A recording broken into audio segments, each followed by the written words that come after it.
నిరీక్షణ కొరకు మీరు సిద్ధపడి ఉండండి, నిరీక్షణ కలిగి ఉండండి. ఓర్పు వలన మీరు నిరీక్షణ పొందాలి. ఈరోజు మనం ఇంతగా ప్రతి ఆదివారం వస్తూ ఉన్నాము, అనేక ప్రార్థనలో పాల్గొంటున్నాం, అనేక మీటింగ్స్ పాల్గొంటూ ఉన్నాం. ఎందుకు ప్రియులారా? మనందరం కూడా రెండవ రాకడ కొరకు సిద్ధపడుతున్నాం. ఆమేన్. నిరీక్షణ, దట్స్ ద ఎండ్ ప్రోడక్ట్. దాని కొరకే మన దృష్టి ఉండాలి తప్ప చిన్న చిన్నవి వాటి గురించి మనం పట్టించుకోకుండా ఉండాలని నేను జ్ఞాపకం చేస్తూ ఉన్నాను. కొన్ని సెకండ్ కమింగ్ గురించి మూవీస్ ఉన్నాయి, రెండవ రాకడ గురించి మూవీస్. ఎప్పుడైనా మీరు ఎదుట పడితే చూడండి. ఈ సెకండ్ కమింగ్ మూవీస్ లో ఒక దానిలో ఇలాగే ఆరాధన జరుగుతూ ఉంటుంది. ఇలాగే ఆరాధన జరుగుతూ ఉంటే ఉన్నట్లుండి పాస్టర్ గారు కూడా ప్రసంగిస్తూ ఉంటారు, అందరు వింటూ ఉంటారు.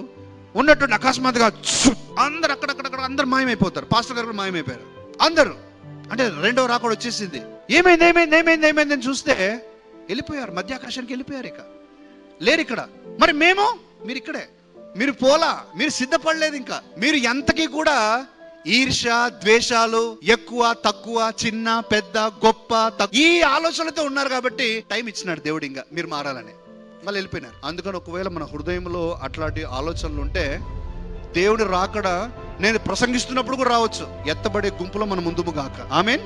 Praise the Lord. హల్లెలూయా. ప్రియులారా, నేమో ఎత్తబడతానో లేదో అని కొంతమంది అనుకుంటున్నారు.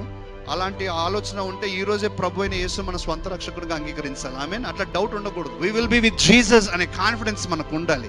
ఆ నిరీక్షణ కొరకే ప్రతి ఒక్క వారము మనం ఇక్కడికి వచ్చేది, వాక్యం నేర్చుకునేది, వాక్యం వినేది, మనల్ని మనం సిద్ధపరచుకుంటున్నాం.